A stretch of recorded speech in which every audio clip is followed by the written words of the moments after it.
Shepard did everything right. More than we could have hoped for. Commander Shepard uncovered the truth. And still, it's not enough. We're at war. No one wants to admit it, but humanity is under attack.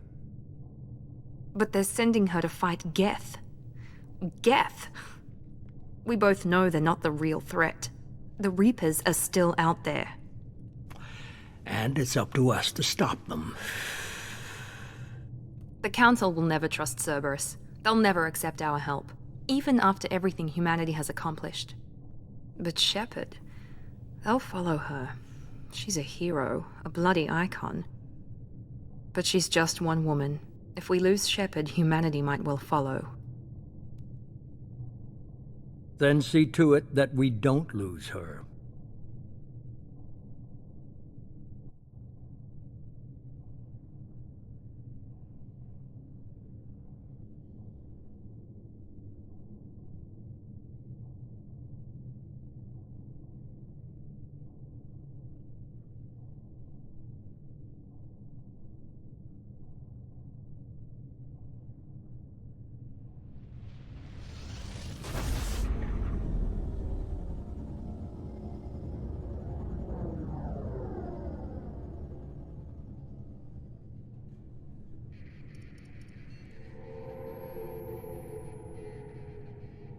Disengaging FTL drives. Emission sinks active. Board is green. We are running silent. We're wasting our time. 4 days searching up and down this sector, and we haven't found any sign of Geth activity. 3 ships went missing here in the past month. Something happened to them. My money's on slavers. The Terminus system is crawling with them. Picking up something on the long-range scanner. Unidentified vessel. Looks like a cruiser. Doesn't match any known signatures. Cruiser is changing course. Now on intercept trajectory. Can't be. Stealth systems are engaged. There's no way a Geth ship could possibly... It's not the Geth. Brace for evasive maneuvers!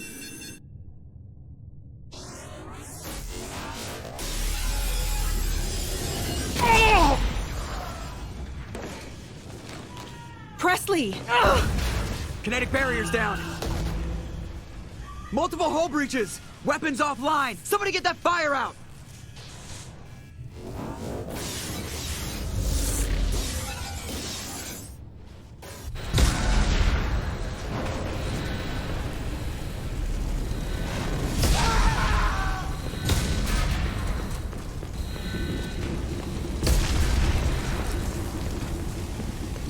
Shepard!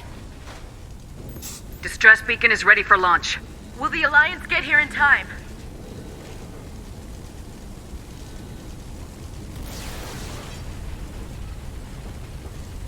The Alliance won't abandon us.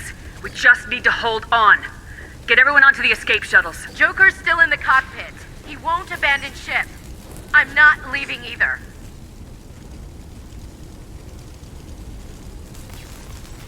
I need you to get the crew onto the evac shuttles. I'll take care of Joker. Commander. Ashley, go! Now. Aye, aye.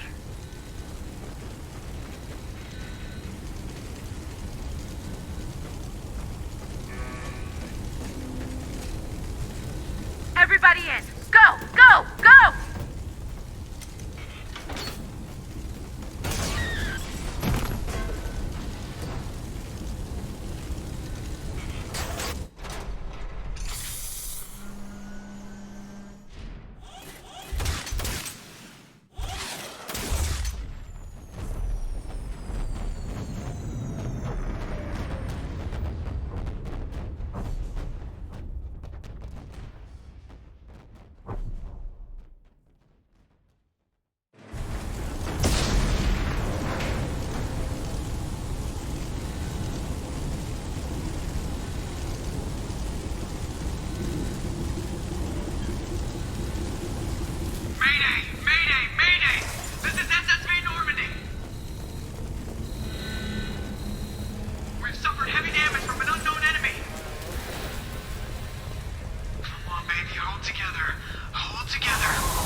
Come on, Joker.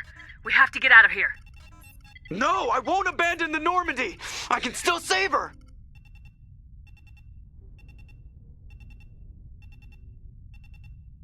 The Normandy's lost. Going down with the ship won't change that. Yeah, okay. Help me up. They're coming around for another attack!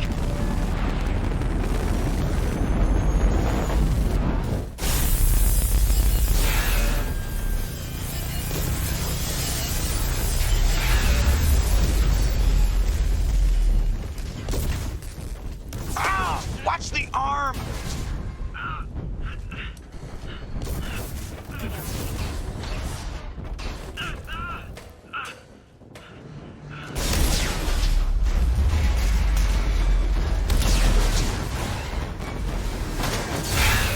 Commander! Shepard!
Just another routine mission. Why do they always say that before a mission? Of course it's routine. You haven't done anything yet. It's everything that happens along the way. The choices you make. The paths you choose. That turn the routine into anything but. Of course, that's how it started. A routine mission. Answering a distress call. And look where that got me. We were testing out the Normandy, Captain Anderson's new ship, when the distress call came in. An Alliance patrol on Eden Prime had been attacked. They'd seen something they couldn't explain.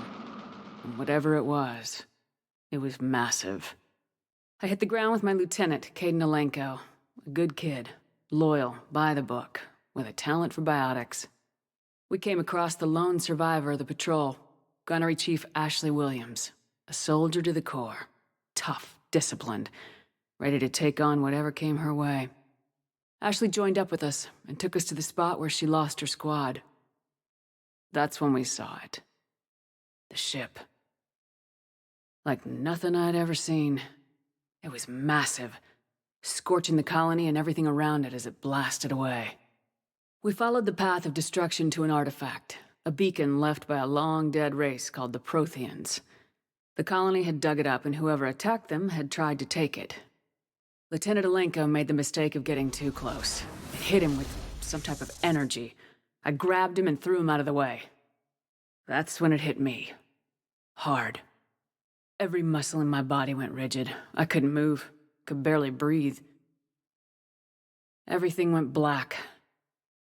And then I saw something. A vision. Dream. A nightmare.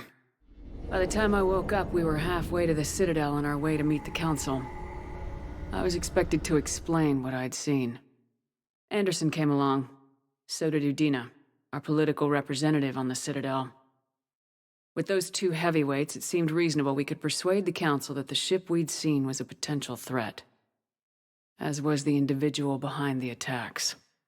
The main suspect for the Eden Prime massacre was a Turian Spectre named Saren. He'd been seen by one of the survivors from the colony at Eden Prime, and there was some evidence to suggest that the ship was connected to Saren. But even Udina's pointed accusations weren't enough to convince the Council. They just couldn't believe one of their chosen elite Spectres could be guilty of something like that. They needed proof, which meant I needed proof. Fortunately, I wasn't alone in my search. Garrus, another Turian, wanted to help. A top agent for Citadel Security. Despite orders from his superiors that he shouldn't get involved, he told me he was suspicious of Saren and he had some useful leads. More importantly, he was willing to share them.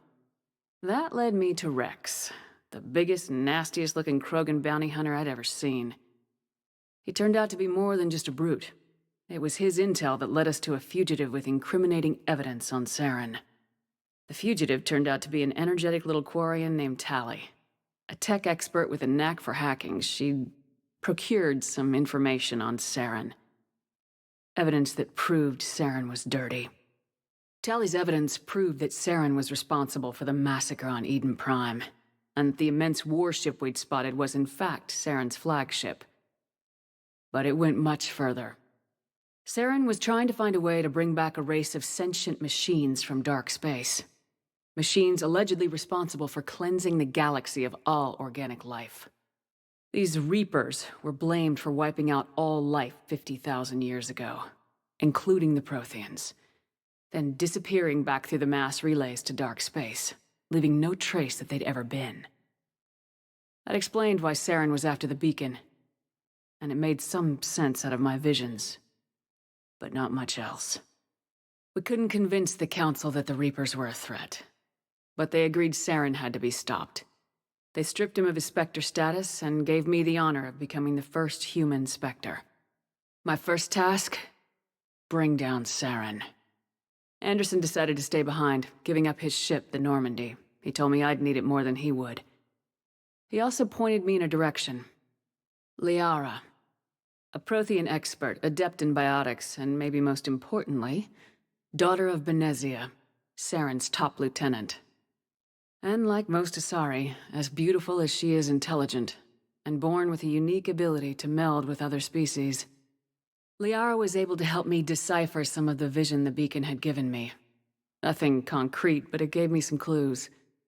And a new appreciation for the Asari. Her technique for accessing my vision was unexpected, but not at all unpleasant. Caden was a little concerned about the connection I shared with Liara. As commander, I knew either relationship had the potential to interfere with the mission. I decided discretion was the better part of valor, and kept my focus on our goal, finding Saren. Thanks to Liara's help, we had our next lead, Benezia. Saren had taken her to Noveria, where he'd enslaved the queen of a dangerous race of insect-like creatures, the Rachni. He ordered Benezia to use the same technique Liara had used on me to extract information from the Rachni queen. Queen's drones were everywhere, and they were not happy. We had to fight through hundreds of them to get to Benezia. By the time we arrived, Saren was gone, with the information. I tried to reason with Benezia, but Saren had indoctrinated her. He had somehow acquired the ability to control people's actions and wills. Benezia wouldn't surrender, and Liara was forced to watch her mother die in her arms. And I was left with an angry, dangerous Rachni queen to deal with. She claimed her drones would do no harm if I released her. But the Rachni had terrorized the galaxy before. I couldn't do it. I wouldn't doom an entire species for past sins. And the Queen was true to her word. She left and took her army of drones with her. With Saren's top lieutenant dead, he was quickly running out of time and places to hide. I tracked him down at his base on Vermeer, but we soon learned it was more than a base of operations. It was a breeding ground. Saren was breeding an army of Krogan. He'd found a cure for the genophage, a disease inflicted on the Krogan to prevent them from breeding and taking over the galaxy. But the Krogan Saren was breeding were slaves, mindless beasts that obeyed Saren's will. I had to destroy the base and all its research. Rex disagreed, violently. Rex wanted the genophage cure for his people. I tried to convince him to help me destroy it, that these Krogan weren't real. But he wouldn't back down. Fortunately, Rex is smarter than he looks. he realized this wasn't the way to help his people, and that Saren was the real threat. When we finally got to the center of the base, I realized just how close Saren was to completing his plan. He was already in communication with the Reapers. Sovereign, Saren's flagship we'd all assumed was just a ship, was a Reaper. It spoke to me, threatened me. I could feel the menace it had for every living thing. It wanted me dead. It wanted us all dead. And I knew it was capable of doing just that. What I couldn't understand was why Saren would help it. But there was no time to think about it. Sovereign knew where we were. We had to destroy the base and get the hell out. I split my team into 2 squads, sending Ash with one and Caden with the other as a distraction. We had a nuke and we planned to use it. Before we could detonate the bomb, Saren showed up. We fought. I stalled him to make time for my team. And in talking to him, I realized the truth. It wasn't Saren who was indoctrinating everyone. It was Sovereign, the Reaper. And Saren was in deeper than all of them. He tried to convince me he was still in control. Said he'd found a way to reduce the Reaper's influence, but he was kidding himself. Or believing the lies Sovereign was telling him. Before I could convince him to stop, he ran, leaving me just seconds to extract my squad mates. I tried, but it wasn't fast enough. I could only save one of them. Caden was a good man and a great soldier. But I had to choose. And I chose Ash. That was the last time Saren would slip away from me. I knew then, the next time we met, one of us would die. With my team mostly intact, we chased Saren and his army to Ilos, a long-lost planet that had once belonged to the Protheans. As we prepared for what we knew would be a desperate fight, I spoke to my crew. We were just one ship, against Saren's growing army. I assured them all that despite the odds, we could defeat him. I'd never tell anyone, but I had my doubts. Leaving Caden behind had hardened my resolve, but revealed a weakness in my defenses. How many more friends and allies would I be willing to sacrifice in order to stop Saren? We arrived on Ilos close behind Saren. Once on the planet, we discovered a Prothean databank that helped me put the final pieces of my vision together. The Reapers had come 50,000 years ago, and every 50,000 years before that, each time purging the galaxy of life. The Protheans had fought and died like every species before them, but a few survived long enough to leave a parting gift. The Protheans had discovered that the Citadel was the key to controlling the mass relays. By sabotaging the Citadel, they found a way to close the relays to dark space, slowing the Reapers' return, giving us the time we needed to find a solution to stop the Reapers once and for all. Saren knew this. He was leading his army to take control of the Citadel and re-establish the relays to dark space, bringing the waiting Reapers here to destroy us all. We followed him to the Citadel. It was intact, but heavily damaged. He had caught the Council fleets by surprise, and they were only now regrouping. And with Sovereign as his flagship, there was little hope that the fleets could counterattack with enough strength to take back the Citadel. But Saren was done running, and I was done chasing him. As the Alliance and Council fleets battled Saren's army outside the Citadel, I cornered the Turian bastard in the Citadel tower and confronted him. He died believing that the Reapers would save him. As I fought to regain control of the Citadel, the Council's flagship, the Destiny Ascension, fell under attack. Despite Saren's death, Sovereign and Saren's army continued to fight. The Council was aboard the Destiny Ascension and they were requesting assistance. But I knew in order to help them, I would have to put our human Alliance fleet in jeopardy. The Council had to be saved. They represented the hearts and minds of the galactic community. Without them, the fleets would be in disarray. Even with the Citadel back in my control, Saren defeated and the Normandy leading the combined galactic fleet, the battle against Sovereign, a single Reaper, was relentless. It took the combined fleets of humanity and the other races, but in the end, Sovereign fell. But the costs were immense. While humanity's efforts in the war earned us our first seat on the Council, it was a hollow victory. The Reapers were still out there. I knew the fight was far from over, but as the one who'd led the fight against Saren, I was given new responsibilities. The choice of humanity's first counselor was left to me to decide. On the one hand, Udina, the lifetime politician. Ruthless and ambitious, he would easily navigate the political landmines that would soon be placed before him. The other choice, Captain Anderson, the career soldier. Tough but fair. But a friend, and someone I could trust. Both great leaders in their own right. Anderson didn't want the job, which was a sure sign he'd be perfect for it. No ambition to get in the way. The war was over. The threat had passed. In time, the Council would rebuild itself. The Citadel could be repaired. Even the pain of lost friends would fade. But none of that mattered if the Reapers were still out there. And if they were all as powerful as Sovereign, we had to find a way to stop them. I had to find a way. I gathered my crew, took my ship, and went in search of answers. Officially, the Council would only say I was assigned cleanup duty, routing out any remnants of Saren's army. Just another routine mission.